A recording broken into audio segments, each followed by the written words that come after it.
Today, we're shining a light on what supremacy culture looks like in our day-to-day lives.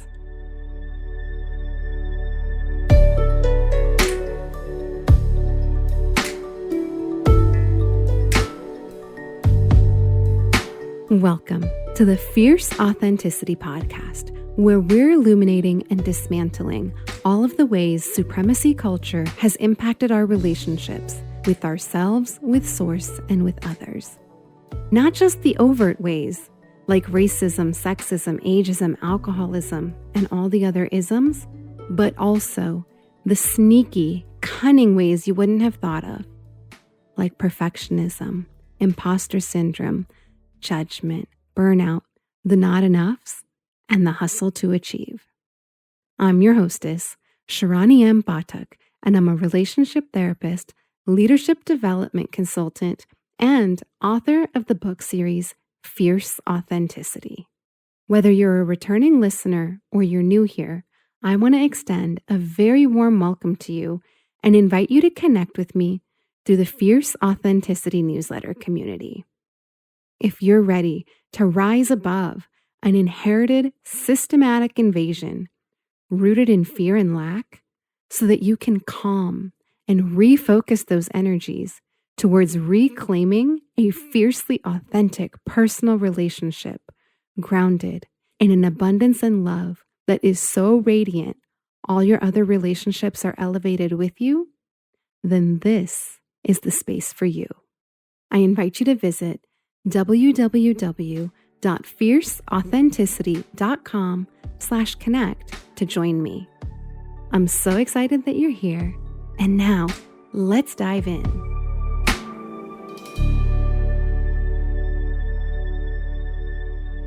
Welcome back to the podcast. I am so excited to be back with you for another episode. Thank you for joining me week after week. And if this is your first time here, then welcome.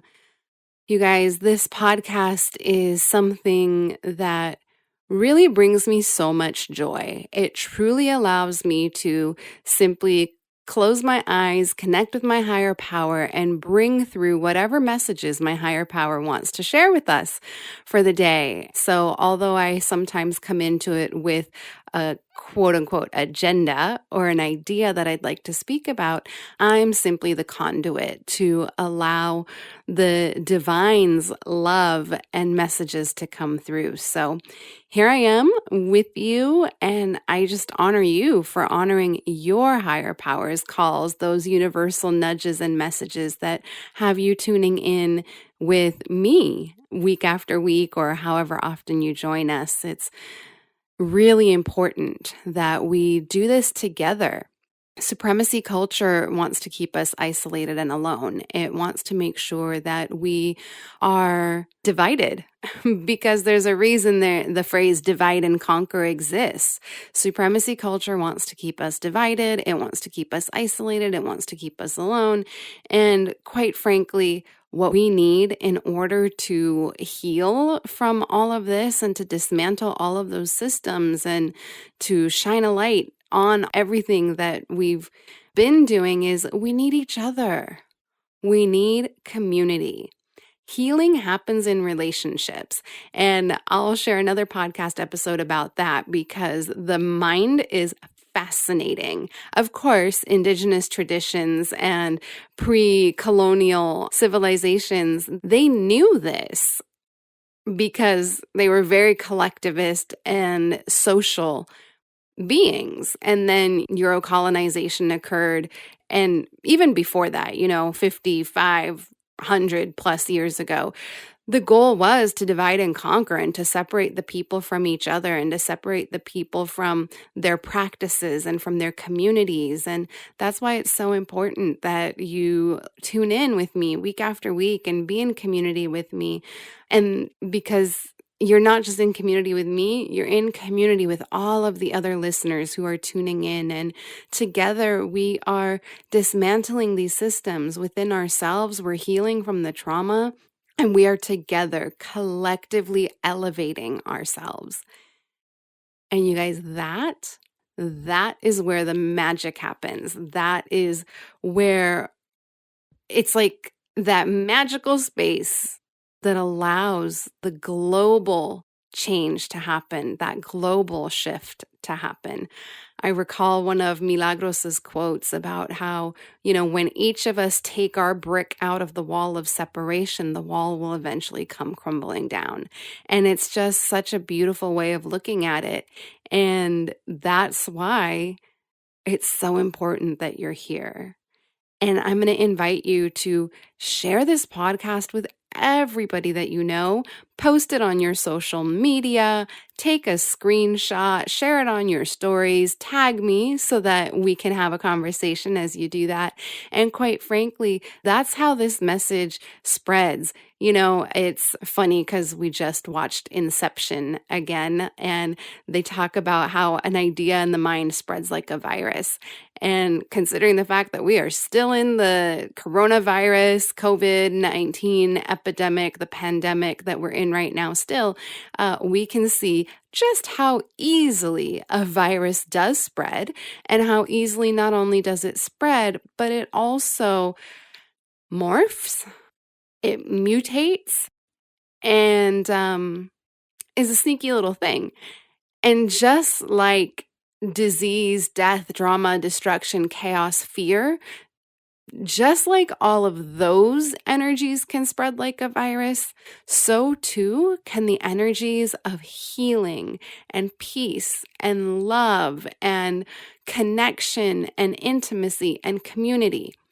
All of that can spread just as rapidly as a virus that's going to take you down. So just pause into that. Because I know here we talk a lot about uncovering the shadows, right? Everything that's been hidden, all the stuff that hasn't been in our conscious awareness. And today I'm inviting you to consider the fact that you simply being here and listening, and you sharing this podcast with maybe 1, 2, or 3 other friends. And if they share it with 1, 2, or 3 other friends, that bubble just keeps getting bigger and bigger. The ripple effect continues to move out. And instead of spreading toxicity, what we're spreading is love and healing.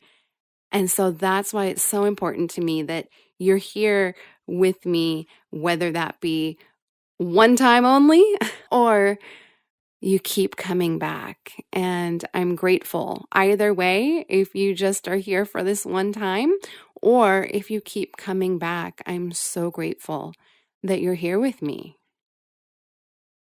And today we are going to look at what I am now calling everyday supremacy. We talk a lot here about supremacy culture and how it's impacted us with racism and disconnection and isolation and things like that. And today I want to break it down into what it looks like in our everyday day-to-day interactions. And of course, the whole podcast is about that, not just this episode, but the Fierce Authenticity podcast as a whole is about that very thing. And it felt really important to record an episode for you, to create this episode that purely focuses on the day-to-day everyday things we do, the everyday ways that supremacy culture shows up. So, where should we begin? Because there is so much. And the first thing that is coming to my mind is that separation, the isolation, the division.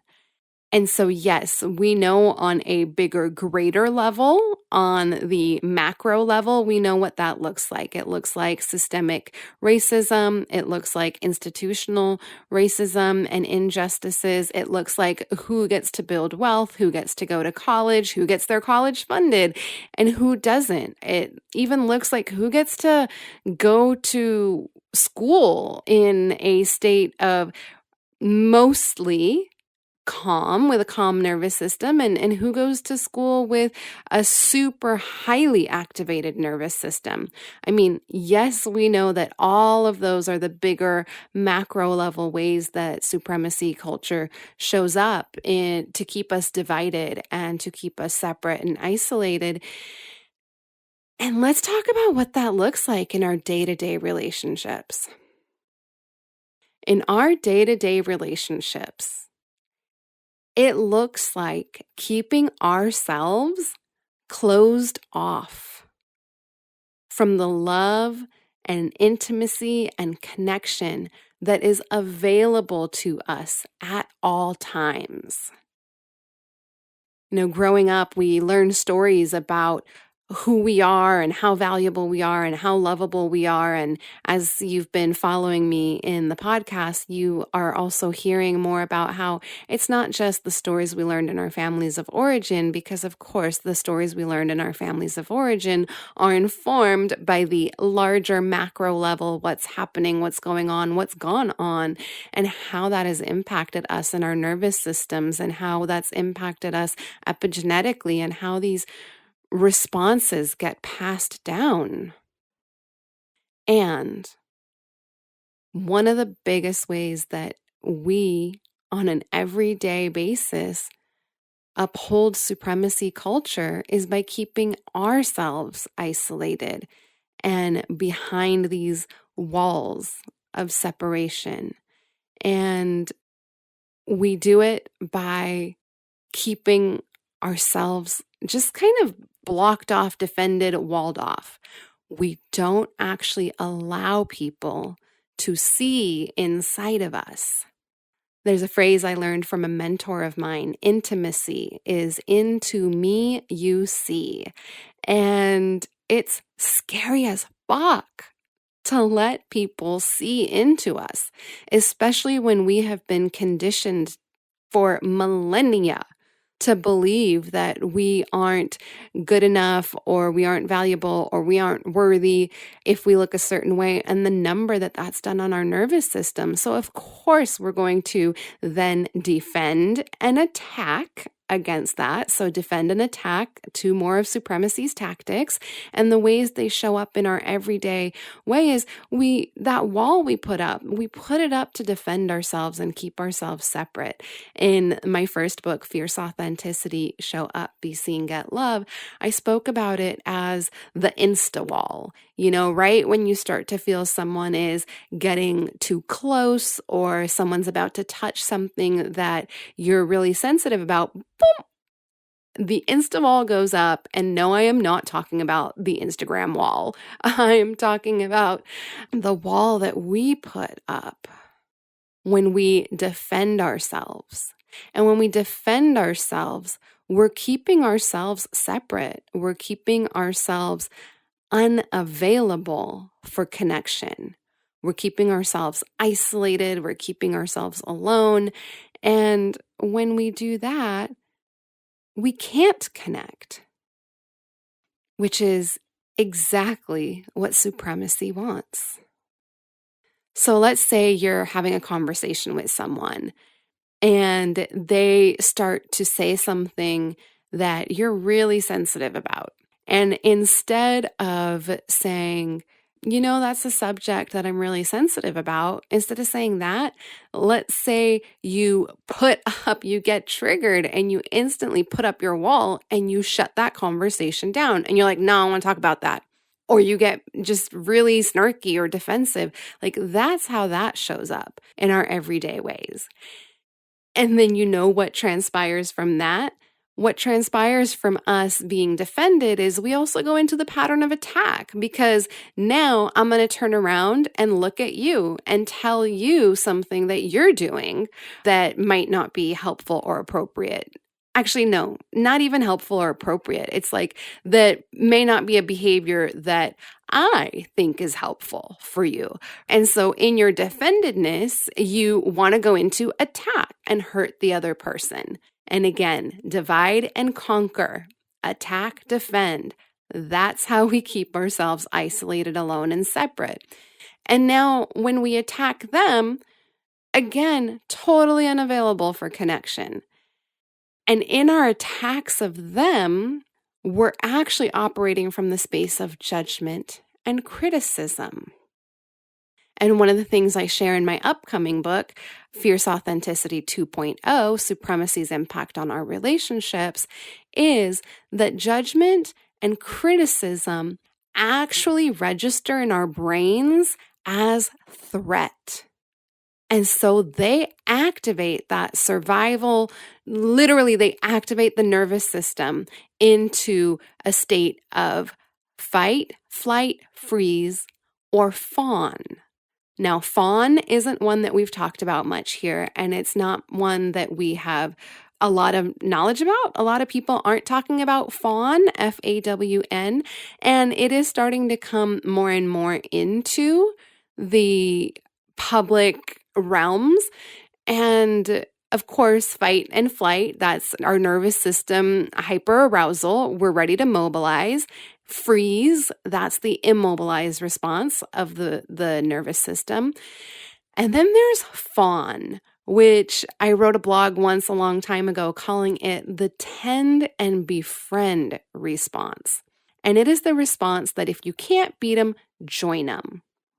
And for me, I haven't done the research on this, but what it feels like, the energetic quality of what that feels like, is it feels like we go into a freeze and then we start to mobilize fight or flight within that freeze. And so it really confuses us on our nervous systems. And so what we do there is we start to people please. Codependency, quote unquote codependency, as it's called. We start to do for others at our own expense because really, what do humans want? What are we wired for? We are wired for connection and belonging. We are wired for social connection. That's just how our brains work. Humans are social creatures. This is how our brains are wired. And so when there is a threat to our survival, because we think that we're going to be ousted from the group, we can go into that nervous system response of fawn, which is a really fucking confusing nervous system response. At least in mobilize, fight or flight, or immobilize, freeze, we know what to do. And really in fawn, it's so freaking confusing.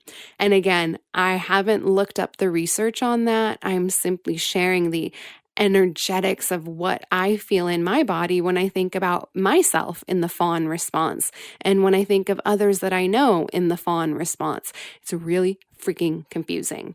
And again, my superpower is to be able to see these connections, the patterns, the interactions, and the way they come together. And that's what I'm gathering about this pattern. So that's the fawn response in a nutshell. So when we get into attack and defend, coming back to our situation where someone says something about us and then we want to say something about them, it puts us in a space of judgment and criticism. And judgment and criticism, as I was saying, activates one of those 4 nervous system responses. We either shut down, freeze, and we're, again, even more unavailable for connection. We go into fight or flight, which is that, okay, you attacked me, I'm going to attack you back. You said something about me, I'm going to say something judgmental and mean and rude back to you. So that's the fight, flight, mobilize. And then there's the fawn, which is like that deer in the headlights. Oh my gosh, I don't know what to do. Okay, I'm going to jump in on this. And so I'm either going to agree with you and say, yeah, you're right. And you're not saying it because you actually believe them to be right, or you actually start engaging in just really that self-abandonment of yourself. And anytime we go into any of these nervous system responses, in a way, we are abandoning ourselves. We are leaving ourselves and the truth of who we are. But that's a whole other conversation for a whole other podcast. And my point here is we go into judgment and criticism. And judgment and criticism keep us further walled off, and they continue to keep our nervous system in a state of dysregulation.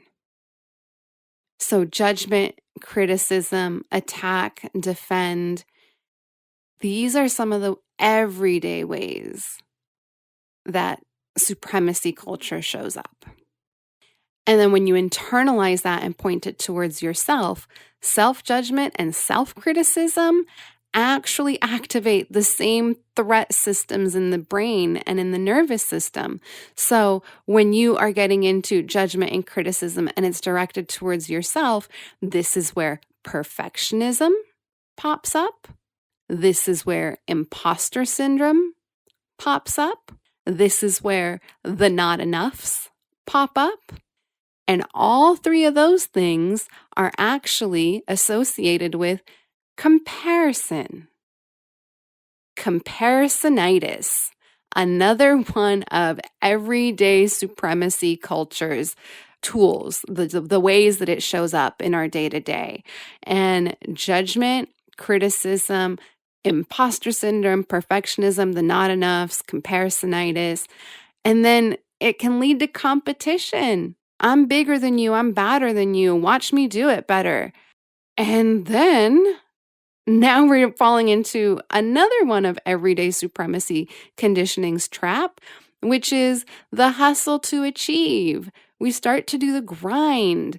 And when we do that, it's just, it just leads to what Robin Morning and I spoke about in our episode called Outrunning Burnout, or is it capitalism fatigue?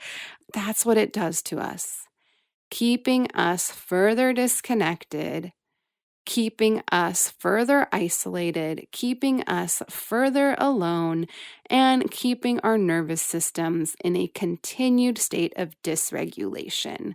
Because I don't know about you, but I know for me and most people that I know, whether they be in my life personally or professionally through the work that I do with my clients, when we follow that pattern through and we get to that space of hustling to achieve and that grind, like, we are so freaking stressed out. Like, there is no regulation in our nervous systems when we are that stressed out, which quite frankly is how the nervous system gets like fried. I'm calling it that. These are not technical terms, but that's really how we get fried and burn ourselves out or fall into the pattern like that capitalism fatigue, because we are doing all of these things in an attempt to get, to gain, and to be bigger and badder than someone else. Like, literally, you guys, these are the everyday ways that supremacy culture shows up and how it shows up in us and our relationships with ourselves, with source, and with others, because it keeps us in a state of the perpetual doing, which I learned a phrase for it called the perpetual harvest. And y'all, we are not meant for that, just like we're not meant to keep ourselves walled off and defended. Because in our walling off and in our defending, we're just out here trying to prove to you and others that we are worthy of love and acceptance and connection and belonging. But because our nervous systems are so dysregulated, and because supremacy's conditioning really is the malware that's been embedded so deep in our brains, we do it all while still frozen under supremacy's conditioning.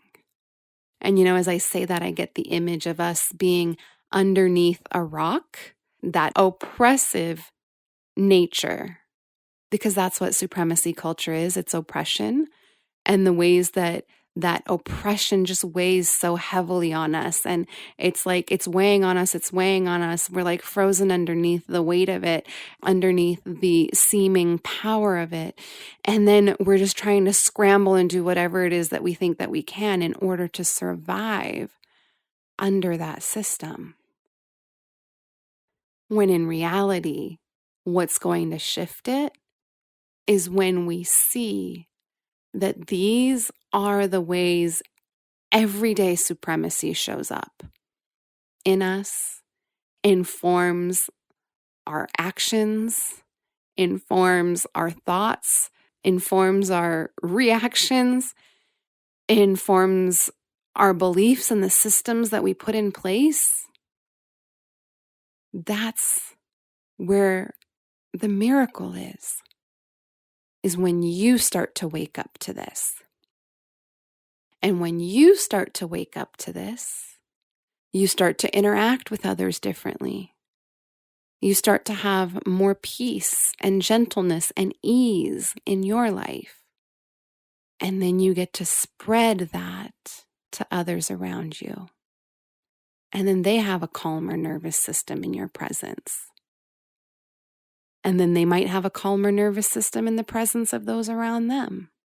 And then just like fear, death, drama, destruction, terror, supremacy can spread like a virus, instead, we're spreading the love, the peace, the hope, the connection. And that is how we heal relationally. Or at least that's one way we heal relationally. There's so many more ways, and we are going to continue talking about that. And for today, this is what I wanted to share with you. I wanted to illuminate with you, what does everyday supremacy culture look like? Because we talk about it in that bigger context and that macro level, and now it's time to bring it to the micro level. How does it show up in ourselves and our interactions, our interpersonal reactions between ourselves and between us and others? So there you have it. And next week, we will be back with a guest episode, and we're going to be talking about time affluence. Yeah, doesn't that feel good? Time affluence. That's what we're going to be speaking about, and that's why it felt important to illuminate a little bit of how everyday supremacy culture shows up, because next week in our conversation around time affluence, we are going to speak about the hustle and grind and supremacy's conditioning that we have to constantly be doing.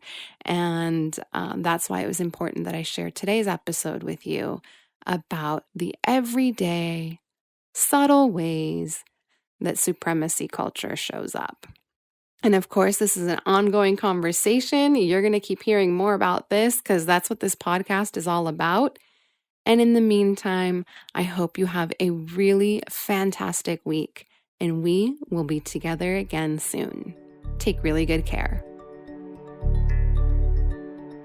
I want to take a moment to honor and acknowledge the amazing support team that helps make this podcast possible for you. Starting with Diego Velazquez, our podcast editor and the talented artist who created our custom music.